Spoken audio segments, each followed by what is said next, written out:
taking control of the center with a pawn. This often leads to closed, strategic games. Mirroring white's d-pawn for a balanced opening. The queen's gambit is a strong opening that offers a pawn with plans of recapturing later. e6 declines the queen's gambit by defending the central d5 pawn. Knight c3 puts more pressure on the d5 square and helps control the e4 square. Bishop e7 develops the bishop without committing the knight to f6. C takes d5 captures the d5 pawn and attacks the e6 pawn. E takes d5 captures the d5 pawn and allows the light-squared bishop to develop. Bishop f4 develops the bishop to an active diagonal, where it attacks the c7 pawn and controls the center. c6 supports the d5 pawn and allows the queen to develop on the queen side. The queen joins the board early, building a strong opening for white. This moves the bishop to a more active square, making it gain scope. This maintains the balance in material with a good trade. A straightforward recapture. The bishop is ready to be developed to an active square. Black develops the knight and attacks the center. White develops the bishop and attacks the center, developing the knight and increasing influence in the center. Developing the knight and increasing influence in the center. This move puts the pawn on a safer square.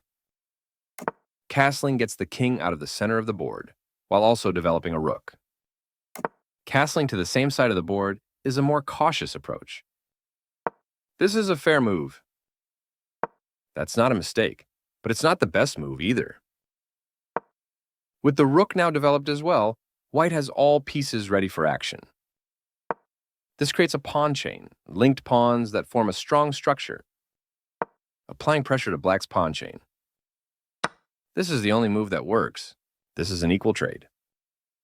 A clear recapture. The best option was to move a queen to safety. This allows the opponent to take an open file with a rook. The better move was to take an open file with a rook. This permits the opponent to take an open file with a rook. This offers to exchange pieces of equal value. After all captures, this is an equal trade. A straightforward recapture. This threatens to create a passed pawn. This is an equal trade. After all captures, this is an equal trade. This maintains the balance in material with a good trade. A clear recapture. This defends the attacked knight. This threatens to capture a knight and win material after the follow-up trades. The better move was to move a knight to safety. This permits the opponent to sacrifice a knight for a nice tactic. The knight was sacrificed, a brilliant move. That was a free knight. This threatens to force eventual checkmate. This prevents the opponent from being able to force eventual checkmate. White will be winning material with that fork. This steps away from the checking queen. Right on target. This evades the check from the queen. This threatens to force eventual checkmate. This stops the opponent from being able to force eventual checkmate. Threatening mate and a piece at the same time. A nice tactic that will win a knight. This threatens to force eventual checkmate. This prevents the opponent from being able to force eventual checkmate. This threatens to force eventual checkmate. This stops the opponent from being able to force eventual checkmate.